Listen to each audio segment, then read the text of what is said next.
Sema sacrifice. Sacrifice Inapambana na shida inayoonekana na ile isiyoonekana. Amen.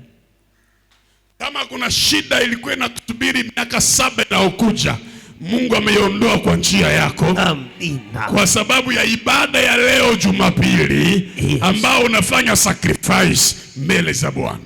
Amen. Niliwapatia mfano kule Kishasa. Kishasa ni capital ya nchi yetu. Watu wako na kitu kinaitwa sensibility ya kutoa. Kule kwetu watu wanajua kile kitu. Na mchungaji mmoja mgeni alikuwa na preach kwenye madhabahu, akambia mama moja, wewe ninaona una gari nyipya, kamata funguo ya gari mpe mama mchungaji. Sema Bwana wa majeshi, hapa inawezekana?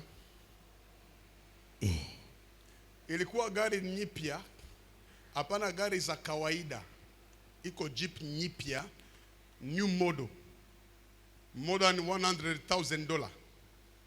Alafu unaambiwa toa funguo, patia mama mchungaji. Utamwangalia mchungaji unamwambia, unasema alafu unachukua Bible yako pole pole. Huyu mama akachukua funguo ya gari, hajaitembelea wiki,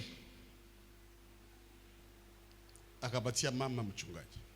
Na ilikuwa gari ya kwanza ya mama mchungaji. Ibada inaisha. Unajua ukinunua gari ya kwanza, wewe unaenda hata mahali ambapo hujaalikwa ili watu waone kwamba kuna gari nyipya mjini.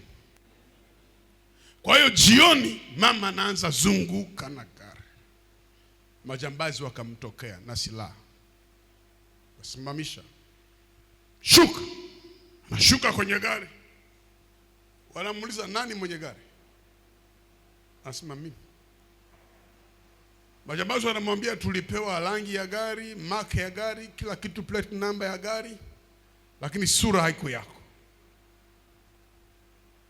Na alitakiwa kufa leo mwenye gari. Mama anasema mimi amenitolea gari.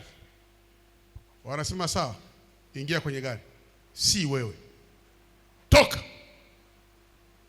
Mama mchungaji akapatwa na wasiwasi ya kubaki na gari. Akaenda kwa mwenyezi gari na kurudishia gari. Nilitaka uliwa leo. Ilikuwaje? Anampa historia. Mwenye gari akamwambia mimi nimeshatolea Bwana tayari, sadaka haiwezi karudie. Yeye alifikiri alitoa gari, kumbe ni jeneza yake ndio alikuwa anatoa pasipo kujua. Nakuombea Mungu leo asubuhi. Yes. Mwanadamu anaweza sahau dhabihu zako, lakini mbingu haiwezi kasahau dhabihu zako. Amen. Na maisha ya ule mama ikawa imeendelea kwa sababu ya sacrifice. Yes. Jambo la tatu ndilo hili.